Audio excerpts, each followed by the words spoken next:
वह उस अद्भुत वुड एट्रीब्यूट टेक्निक से बेहद चकित था जो उसे अभी अभी मिली थी। उसे एहसास हुआ कि जब तक आसपास लाइफ मौजूद है, उसके पास अब मूल रूप से एक नॉनस्टॉप एनर्जी एब्जॉर्बिंग इंजन है। जैसे ही फैंग यी ने अनोमली की आखिरी पावर को अब्जॉर्ब किया, उसके सिस्टम ने सफलतापूर्वक वाइन का मुख्य एट्रीब्यूट एक्सट्रैक्ट कर लिया। एक नोटिफिकेशन ने इसकी पुष्टि की।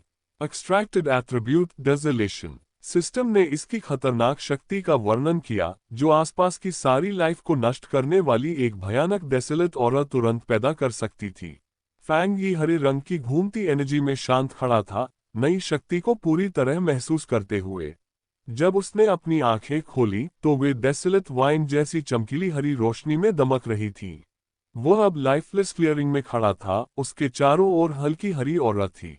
अब उसे समझ आ गया था कि यह वाइन इतनी खतरनाक और दूरस्थ जगह पर ही क्यों बढ़ सकती थी। अगर यह कहीं और बढ़ती तो यह मीलों तक की सारी लाइफ को पूरी तरह ड्रेन कर देती। उसने डेजोलेशन एट्रीब्यूट की निर्दयी प्रकृति के बारे में सोचा, एक ऐसी शक्तिशाली फोर्स जो दूसरों की लाइफ फोर्स को जबरदस्ती छीन लेती है। उसके विचारों को एक आभारी आवाज ने तोड़ा। पायनियर ग्रुप की लाल बालों वाली लीडर पास आए, उसके कपड़े फटे हुए थे, शरीर पर चोटें थीं, लेकिन वह जिंदा थी। उसने उसे धन्यवाद दिया, कहती हुई कि अगर वह न होता तो वे सभी मर जाते। फिर उसने पूछा कि वे अपनी जान बचाने के बदले में उसका कैसे ऋण चुका सकते हैं। फैंग यी ने बस हाथ हिलाते हुए उसे शांत किया, ठंडे स्वर में कहते हुए कि इसकी कोई जरूरत नहीं और वे फिर कभी मिलेंगे। फिर वह मुड़ा और चलता बना। लेकिन उसके मन में वह खुद को कोई हीरो नहीं मानता था। उसे पता था कि उसे यह मौका केवल उनकी जानकारी की वजह से मिला था। उसके लिए असली लाभ उसे ही हुआ था। जहां तक पायनियर्स के बीच के आपसी संघर्ष की बात थी, उसे कोई परवाह नहीं थी। अंतिम छलांग लगाकर वह हवा में उड़ा, स्तब्ध स्क्वाड को पीछे छोड़ते हुए। उसे पता था कि लोगों का असली चरित्र संकट में आसानी से सामने आ जाता है, और उनकी जैसी अव्यवस्थित टीम इस खतरनाक नए युग में सुरक्षित नहीं रह सकती। खाली क्लियरिंग में एडवेंचरस लड़की और शैगी हेड आदमी उसे जाते हुए देखते रहे। लड़की अब भी सदमे में धीरे से पूछ बैठी कि अब उन्हें क्या करना चाहिए। आदमी ने कड़वे आरोप भरे स्वर में जवाब दिया, पूछते हुए कि क्या अब उसे अपने पहले टीममेट्स को बचाने में की गई हिचकिचाहट पर पछतावा हो रहा है। अब जब तत्काल खतरा टल चुका था और लिन ये तीसरे टियर तक पहुंच चुकी थी, तो लाल बालों वाली लीडर जानती थी कि उनका सबसे अच्छा विकल्प साथ रहना है। कुछ देर बाद ये की आंखें खुली, मेडिटेशन से बाहर निकलते हुए नीली रोशनी में चमक रही थी। उसके टीममेट्स उसकी तरफ दौड़े, ये देखकर राहत मिली कि वह आखिरकार जाग चुकी थी। वही मेल पायनियर जिसने पहले उसे छोड़ने का सुझाव दिया था, अब कह रहा था कि उनकी किस्मत उनके लीडर की बुद्धिमानी पर निर्भर करती है।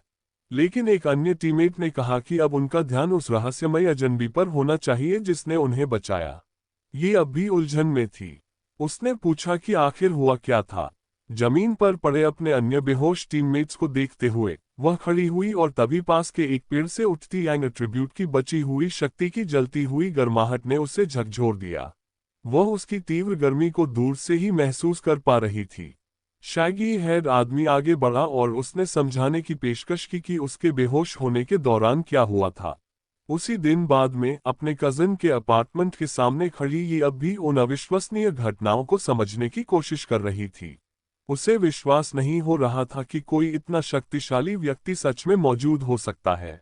उसके टीममेट्स के शब्द उसके मन में गूंज रहे थे। उसने उस रहस्यमयी पायनियर को एक मॉन्स्टर कहा था। उसने बताया था कि जिन वाइन्स को वे छू भी नहीं पाए थे, उन्हें उस आदमी ने आसानी से पीछे धकेल दिया, और कैसे वह विशाल बीनस्टॉक आकाश में दूर रिट्रीट कर गया, अब उनकी तरफ आने की हिम्मत नहीं कर रहा था। ऐसा था उस व्यक्ति की प्रचंड उपस्थिति का असर जिसने उनकी जान बचाई थी। उसे पता था कि भले ही वह व्यक्ति अब बहुत दूर जा चुका हो, वाइन अब भी शांत था, उसकी शक्ति की मौजूदगी का स्पष्ट संकेत।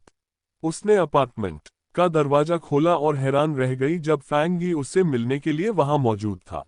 उसने उसे चिंता भरी नजरों से देखा, ध्यान देते हुए कि उसका चेहरा थोड़ा पीला लग रहा था।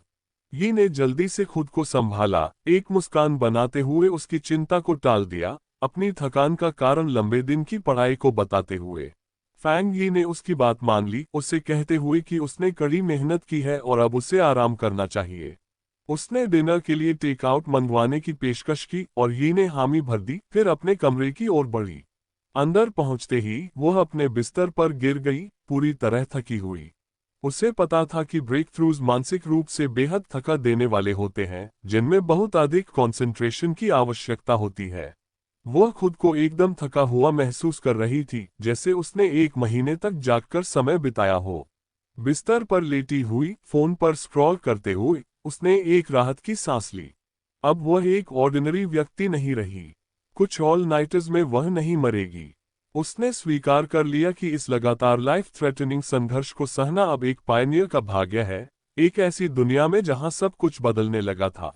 उसने अपने कजन की सामान्य, शांत जिंदगी के बारे में सोचा और जान लिया कि ऐसी जिंदगी अब उसके लिए संभव नहीं थी।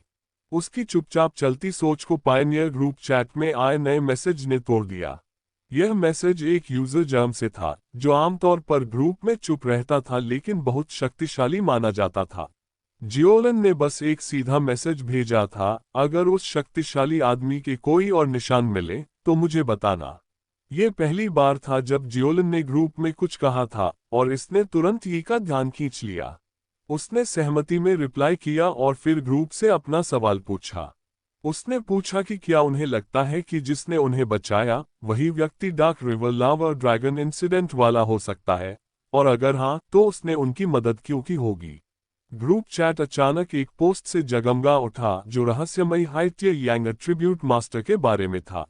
पोस्ट में उसके सन स्प्लिटिंग स्लैश का बहुत विस्तार से वर्णन था, बताते हुए कि गवाह को सफेद गर्म रोशनी के विस्फोट से केव से बाहर निकलना पड़ा था।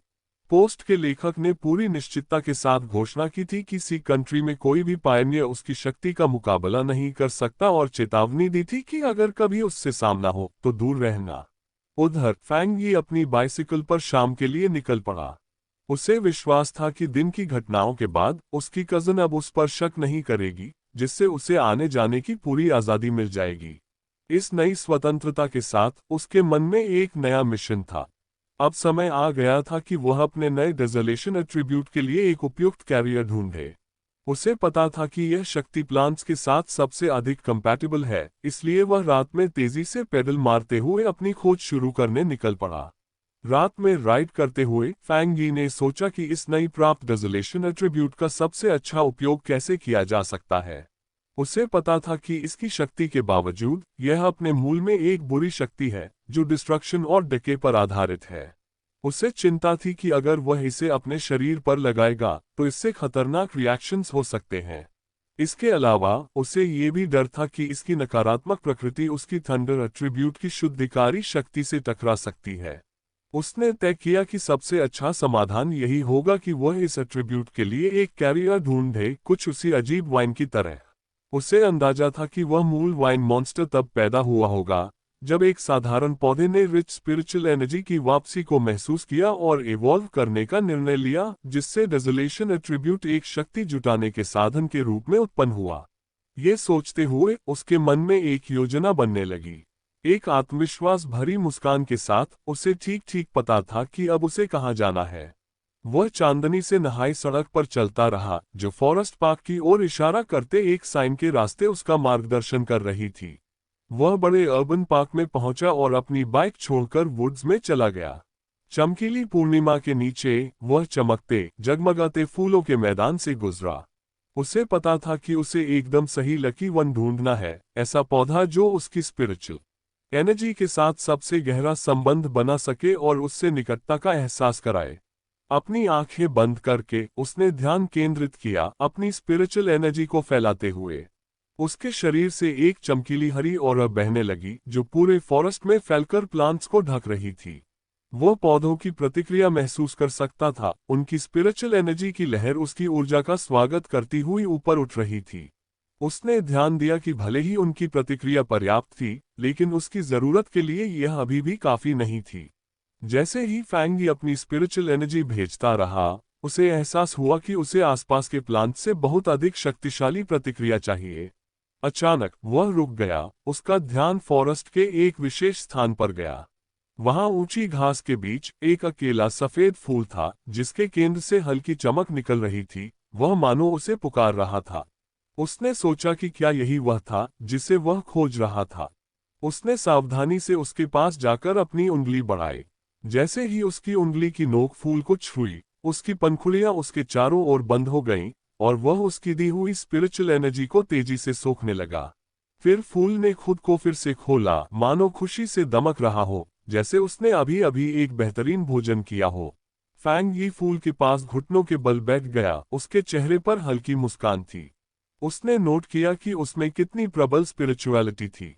भले ही वह केवल एक पौधा था, लेकिन उसने उसकी ऊर्जा पर जिस तरह प्रतिक्रिया दी, वह किसी भूखे पिल्ले की तरह थी, जो लालच से उसकी स्पिरिचुअल एनर्जी खा रहा था और फिर उंगलियों से सटकर और मांग रहा था। उसे पता था कि उसने अपना कैरियर ढूंढ लिया है। पूरे फॉरेस्ट में इस छोटे फूल ने उसकी ऑरा पर सबसे गहन प्रतिक्रिया दी थी, जिससे ये डिसोलेशन एट्रीब्यूट के लिए एकदम सही कंटेनर बन गया। उसने फूल से कहा कि यह चुना हुआ है और पूछा कि क्या ये तैयार है। बिना उसके जवाब का इंतजार किए उसने हरी स्पिरिचुअल एनर्जी का एक शक्तिशाली भावर छोड़ दिया, उसे पूरी तरह उस छोटे सफेद फूल पर केंद्रित करते हुए। एक सिस्टम विंडो प्रकट हुई, पूछती हुई, क्या आप इस पौधे में डिसोलेशन एट्रीब्यूट को जबरन इम्प्लांट करना चाहते हैं? उसकी आंखें चमकती हरी रोशनी में दमक रही थी। उसने अपनी सहमति दी। उसके हाथ से एक तेज रोशनी फूटी और फूल बदलने लगा। उसकी पंखुड़ियां खुलती चली गईं, एक कहीं बड़ी, अधिक जटिल और शक्तिशाली आकृति में परिवर्तित होती हुई। सिर्फ 1 ही चैप्टर अभी रिलीज हुआ है और यहीं पे ये पार्ट खत्म होता है। अगला पार्ट जैसे ही रिलीज होगा, मैं उसका नेक्स्ट एक्सप्लेनेशन लेकर तुरंत आऊंगा। साथ ही disciple of the holy sword series के नेक्स्ट पार्ट पर भी काम चल रहा है, वो भी जल्दी ही चैनल पर आएगा।